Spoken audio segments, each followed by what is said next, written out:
Lucas capítulo 7. Esse texto aqui tem algumas lições para nós tirarmos, nós prestarmos atenção. Versículo 36, 7:36. Diz assim: e rogou-lhe um dos fariseus que comesse com ele. Então, entrando em casa do fariseu, assentou-se à mesa.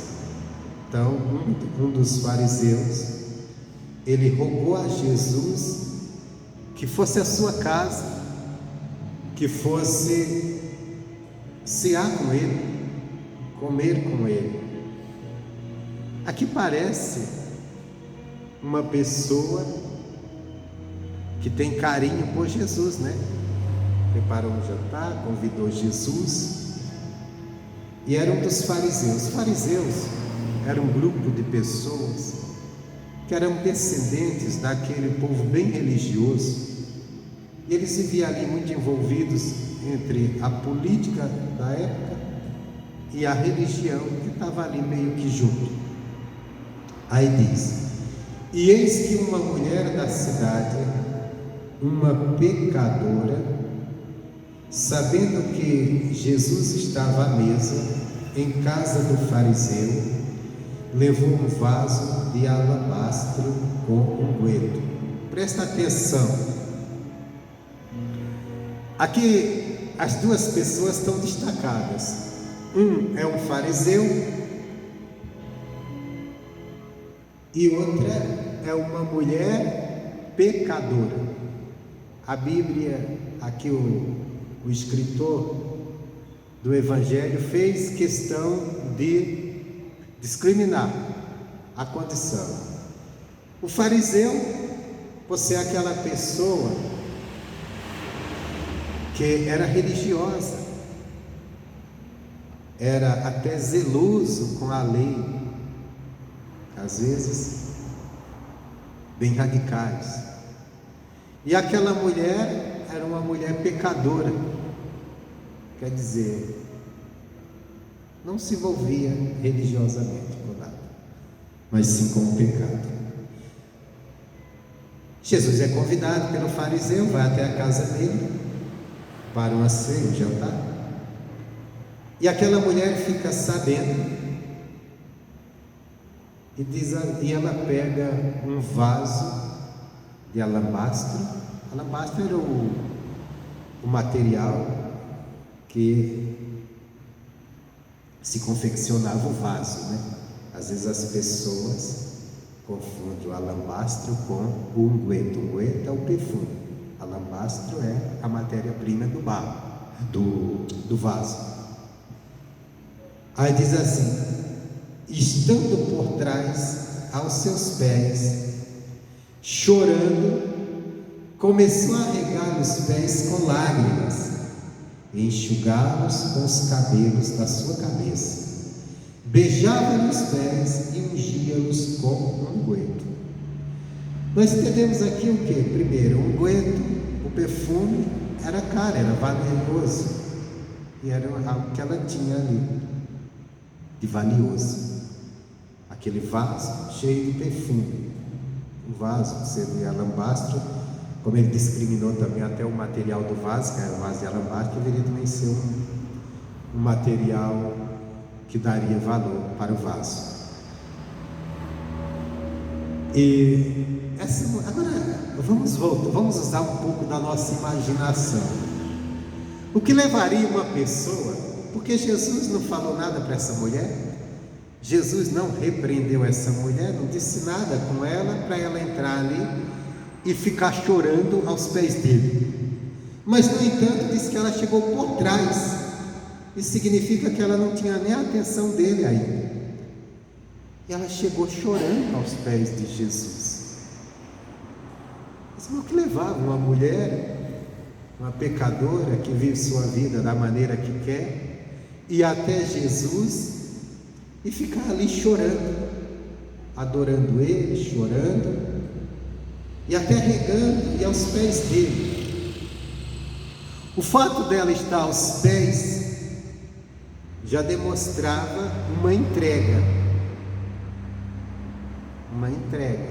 um reconhecimento de quem era Jesus para ela.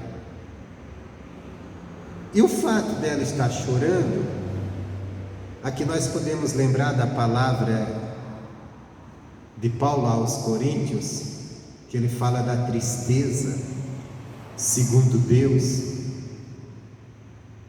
que é a tristeza boa. Já viu tristeza boa? Mas existe uma tristeza boa, que é a tristeza segundo Deus. Qual que é a tristeza segundo Deus? É aquele momento que você compreende o quanto você é pecador, o quanto você está errado, e você fica triste. Que era o caso dessa mulher. Ela chega diante de Jesus e ela se derrama em lágrimas diante dele, porque ela reconhece que ela está diante de Cristo, diante de Jesus, e ela compreende o senhorio do Senhor Jesus. Ela chega crendo que o Senhor Jesus é o Cristo enviado de Deus, e ela reconhece o quanto ela é pecadora.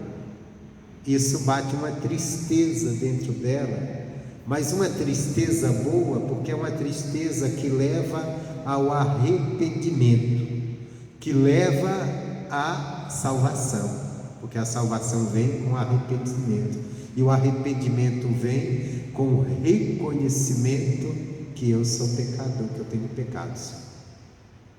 Então isso é a tristeza boa. A outra tristeza opera a morte.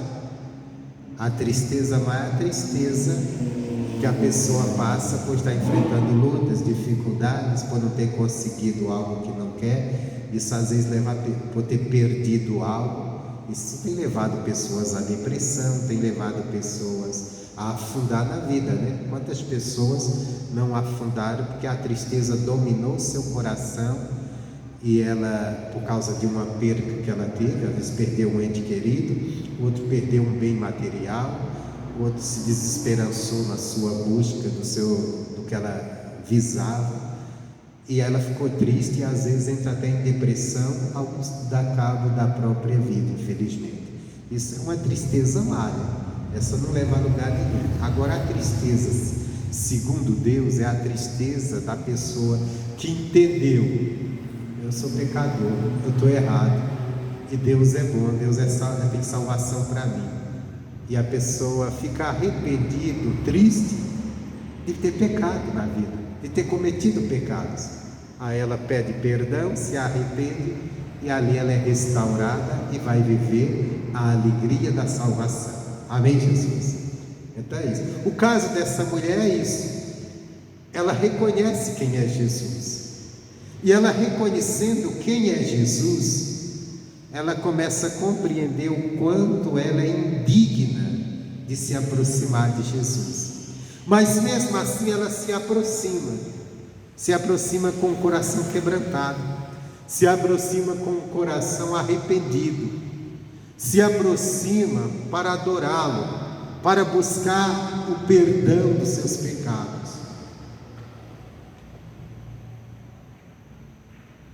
E quando isso acontece, diz assim,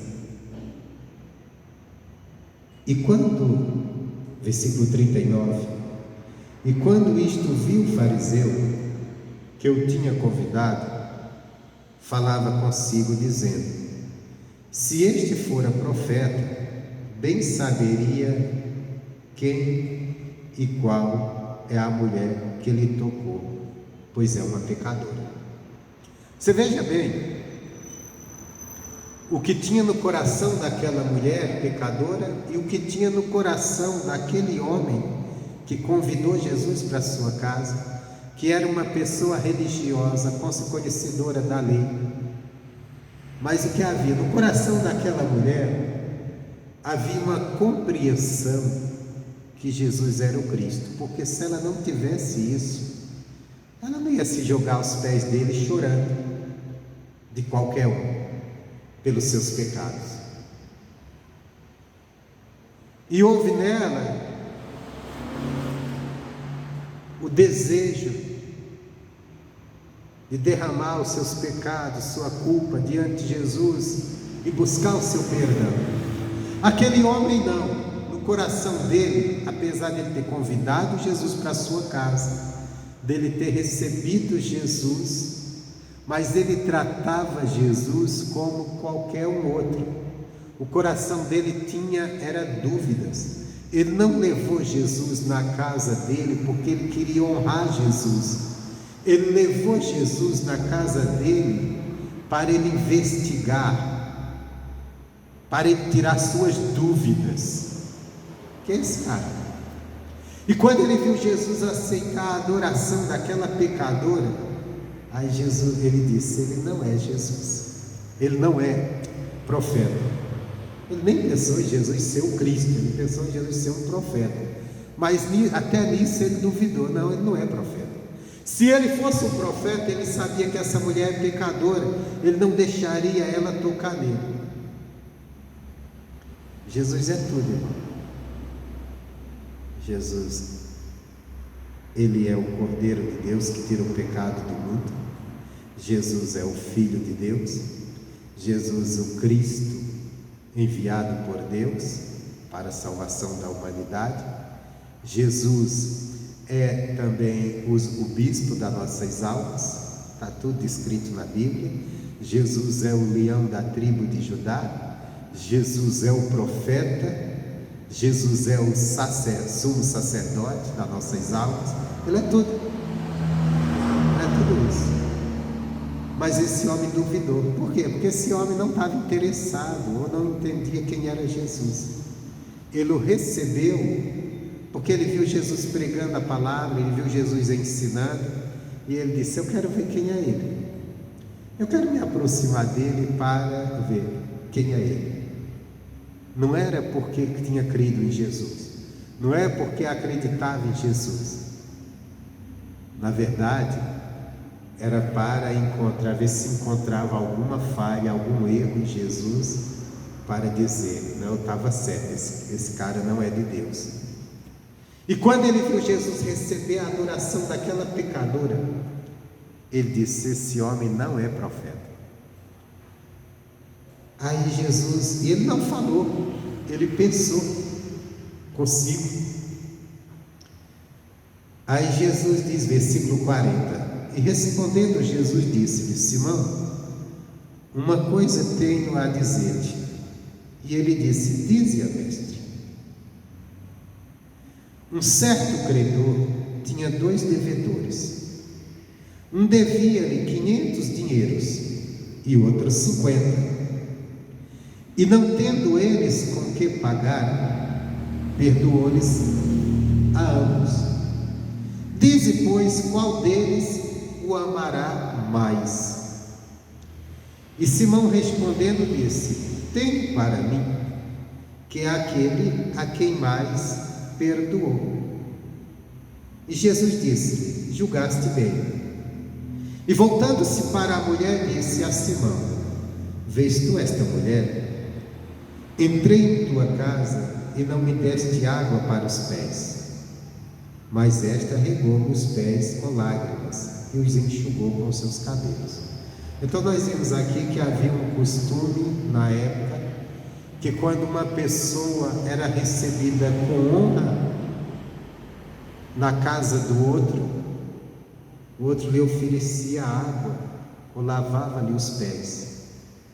Depois nós vemos Jesus fazendo isso com os discípulos, que isso era como você se colocando como serviçal daquela pessoa, como servo, recebendo ela de uma forma honrada, como se ela, sabe aquela coisa que às vezes nós falamos com as pessoas: a casa é sua, pode entrar, esteja à vontade. Esteja à vontade. Em outras palavras, você está dizendo assim: olha, o que você quiser, eu estou aqui para te servir, eu estou te recebendo, estou aqui para te servir. Então, o lavar os pés seria isso, quando recebia com honra. Mas quando recebia sem honra, recebia de qualquer maneira. Então, quando alguém chegava na casa de alguém e ele oferecia água, lavava os pés da pessoa, ele estava recebendo ali e honrando a pessoa, mostrando o quanto aquela pessoa está sendo honrada naquela casa. Quando entrava e não oferecia nada, apenas o alimento, então é uma pessoa qualquer, é uma pessoa comum. Então ele recebeu Jesus como uma pessoa qualquer, ele recebeu Jesus como uma pessoa comum. Irmãos, isso nos traz uma grande lição. Como você tem recebido o Evangelho?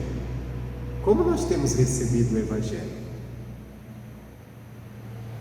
Você que um dia pertenceu a uma religião e hoje está no Evangelho, como você tem tratado o Evangelho? Como você tratava a religião passada? É assim? É dessa forma? Senhor? Apenas como mais uma religião? Isso é uma coisa para a gente pensar, porque tem gente que hoje está no Evangelho e o tratamento para o Evangelho é o mesmo que ele dava quando ele estava numa religião, seguindo rituais. E o Evangelho é diferente. O Evangelho é totalmente diferente do que ter apenas uma religião. Porque o Evangelho, eu abri o meu coração para aprender todos os dias e pôr em prática o que estou aprendendo, praticar. Não é como uma religião. A maioria das pessoas confessam que tem uma religião, mas eles levam aquilo de qualquer jeito, porque para eles, se eles fizerem algumas coisas ali, tá bom, não tem tanta importância. Não tem tanta importância. Por exemplo, nós estamos entrando na chamada Semana Santa. As pessoas, e eu não estou falando mal, mas só pegando um exemplo, as pessoas católicas, nessa Sexta-feira Santa, a maioria delas não comem carne, vão comprar peixe para comerem, e não comem. E se você perguntar para a maioria delas o porquê elas não comem carne na Sexta-feira Santa, qual o motivo, a maioria delas não sabe.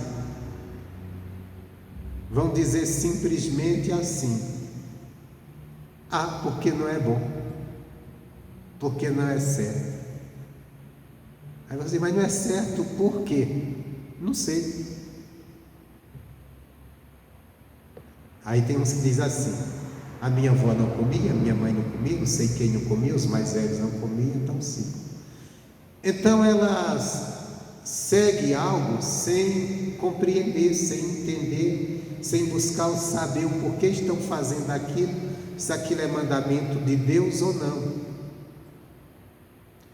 Mas muitos cristãos também estão no Evangelho sem buscar conhecer os mandamentos de Deus, sem buscar se preocupar em conhecer a palavra, apenas fazendo algumas coisas que o pastor manda, seguindo apenas algumas coisas, tratando o Evangelho como uma religião qualquer. O Evangelho não é uma religião qualquer. O Evangelho não é para você fazer um ritual aqui, um ritual ali.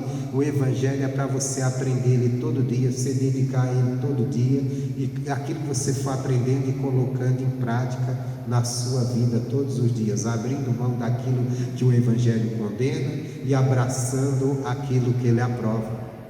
E para isso nós precisamos aprendermos aonde? Na Bíblia, não é em outro lugar.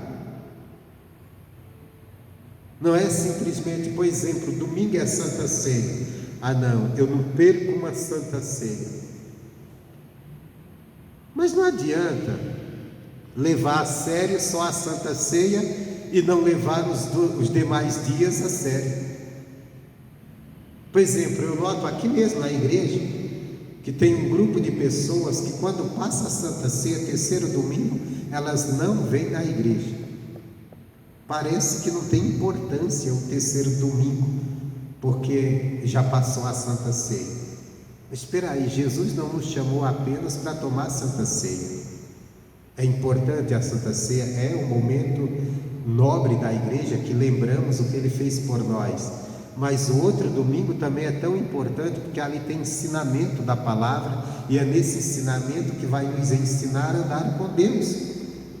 E todos os dias da nossa vida, todo dia que você vem na igreja é importante, porque você vem, o pastor preparou uma mensagem, está pregando para te ensinar, não a vontade dele, mas a palavra de Deus.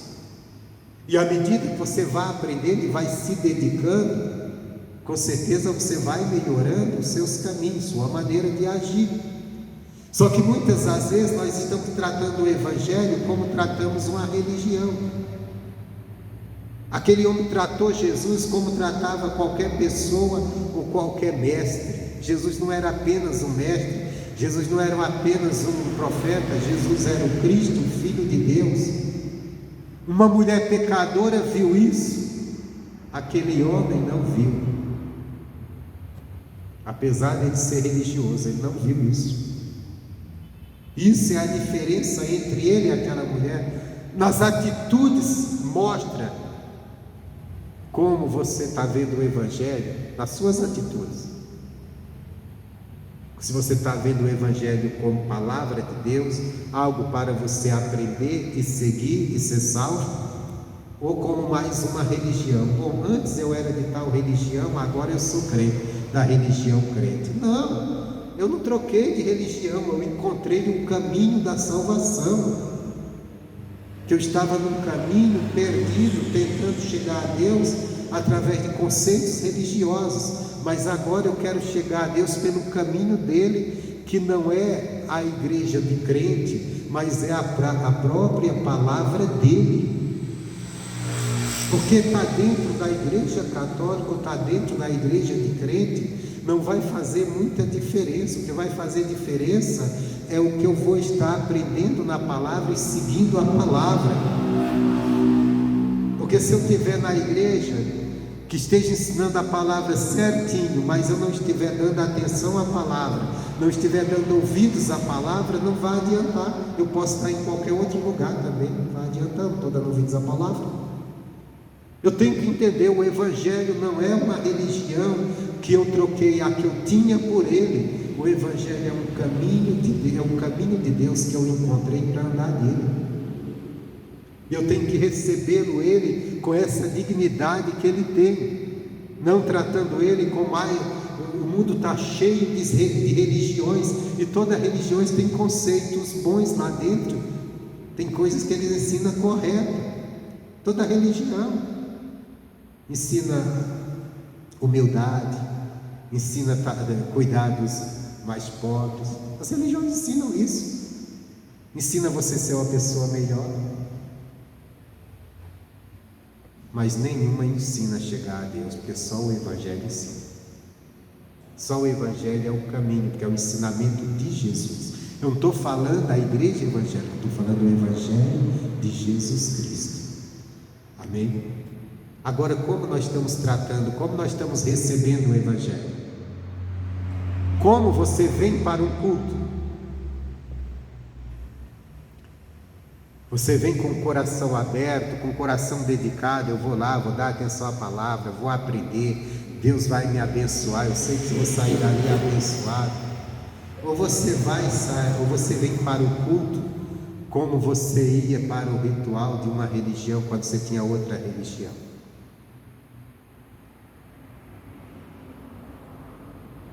Eu lembro, eu fui criado no catolicismo, e eu ia para a igreja. Meu pai me ensinou a ir para a igreja, para a missa. Eu ia todo sábado à noite, ou no domingo de manhã. Mas como eu ia? Eu ia para participar da missa, mas eu não ia para aprender nada ali, porque eu não dava atenção a nada que estava dizendo. Eu, dentro de mim, eu só tinha uma coisa: se eu fui à missa, tá bom, fiz minha parte. Religioso é assim. E quantas pessoas no catolicismo estão assim? Eles vão lá, eles nem sabem o que o padre ensinou disso, às vezes nem compreendem. Mas eles vão porque eles têm a religião, e ele diz: se eu for à missa já está bom. Mas também muitos evangélicos estão assim, vem no culto povinho. Não, se eu for para o culto hoje está bom já. Mas não dá atenção à palavra, não dá ouvidos à palavra, não se importa o que está ali, não busca aprender nada. Os anos vão passando e a pessoa vai andando do mesmo jeito, na mesma caminhada, sem mudança, frios da fé, sem prazer no Evangelho, sem prazer em buscar a Deus, sem mudança nenhuma, porque ele trata o Evangelho como mais uma religião. Alguns vieram do catolicismo, dizem: eu era católico, agora eu sou crente. Isso não muda nada não. Porque nós não somos melhor que um católico em nada. O que tem de bom é a palavra de Deus. Se ela estiver dentro de mim, é a melhor que eu tenho. Se eu não estiver vazio dela, religião por religião não vai mudar. Então nós estamos aqui para quê? Para darmos a total atenção ao Evangelho, crendo nele, que é o poder de Deus para nos salvar, para nos curar, para nos abençoar e para nos corrigir dos nossos erros. Se não for isso, se tratarmos de qualquer maneira, se não tratarmos o Evangelho como o único caminho de salvação, a palavra, o Evangelho, não estou falando de segmento evangélico, estou falando da palavra de Deus, tudo que está aqui, ensinamento de Jesus, dos apóstolos, salvação está aqui. Nós devemos nos aproximar, igual essa mulher. Nós devemos entrar na igreja como essa mulher, com o coração quebrantado, não cheios de si, mas sim quebrantado. Deus, eu quero aprender, eu não sei de nada, Pai, mas hoje usa o pastor para que na pregação a palavra falar comigo, me abrir os olhos, me trazer mudança na minha vida, no meu viver, na minha maneira de ser, para que eu viva as promessas que o Senhor tem para mim. Que a Bíblia diz que depois de nós fizermos a vontade de Deus, alcançaremos a promessa. Não é antes, é depois. Amém, Jesus? Então esse homem religioso recebeu Jesus de qualquer maneira. Aí Jesus diz assim: olha, vês tu essa mulher? Entrei na tua casa e não me deste água para os pés, mas esta regou os pés com lágrimas e enxugou com seus cabelos. Não me deste um beijo, mas esta, desde que entrou, não tem cessado de me beijar os pés. Jesus não pediu para o fariseu beijar os pés dele. Você deveria ter me dado um beijo, era um beijo na face. Os judeus tinham esse costume, quando recebia com honra.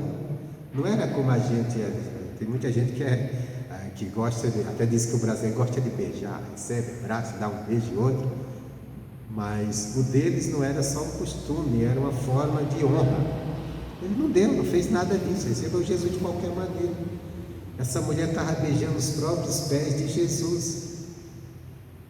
Mas a atitude dessa mulher, quando ela ouviu falar que Jesus estava ali, e ela, sem ser convidada, que tem ainda isso, sabendo ela que ela seria até mal vista para entrar naquela casa, ela venceu todas essas barreiras.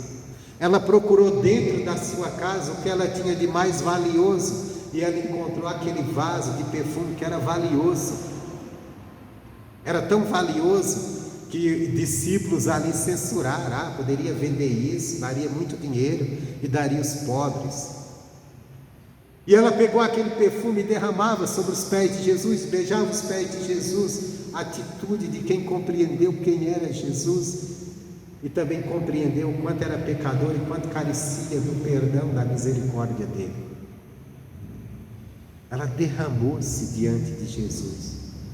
Quando aquela mulher saiu da sua casa levando aquele vaso, ela estava levando ali a sua esperança de salvação, e a esperança dela estava em Jesus.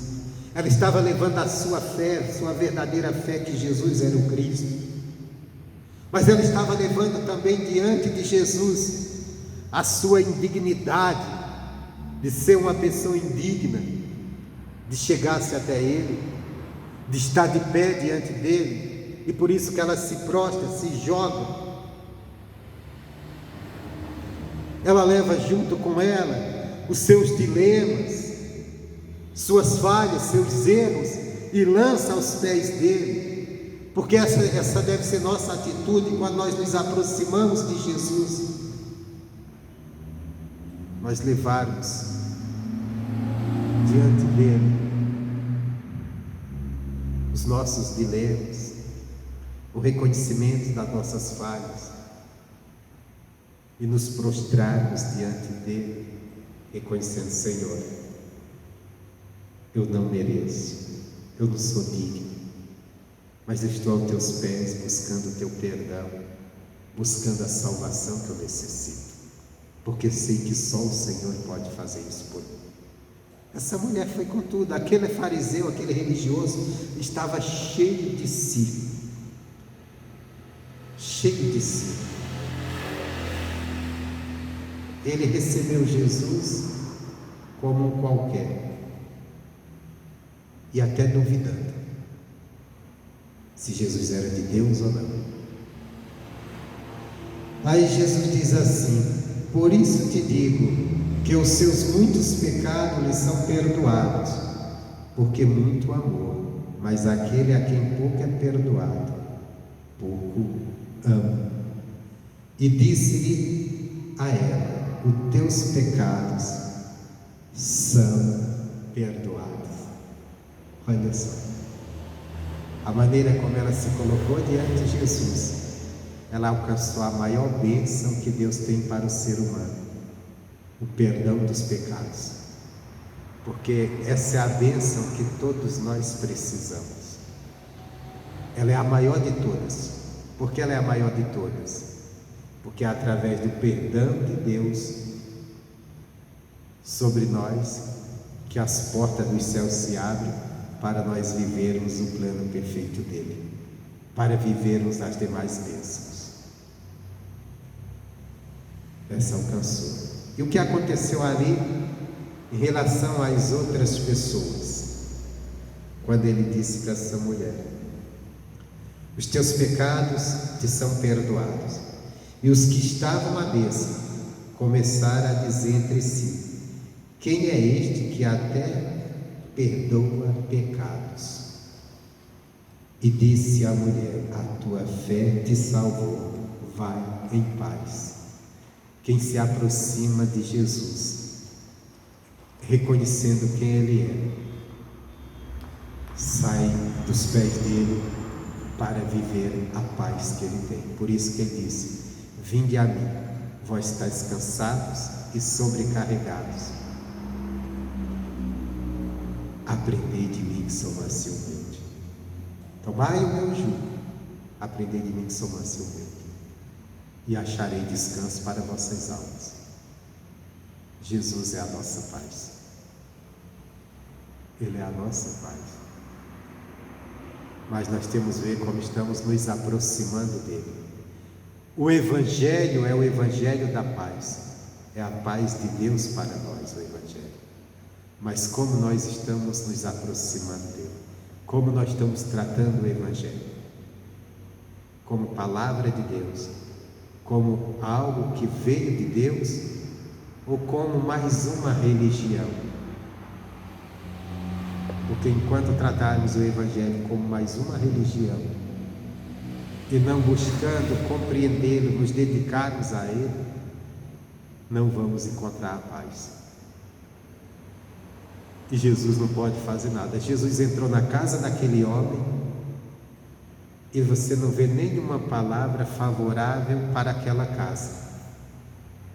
Quando Jesus entrou na casa de Zaqueu, Zaqueu entendeu e creu em Jesus. Jesus disse: hoje chegou salvação a esta casa. Porque onde Jesus entra, chega salvação.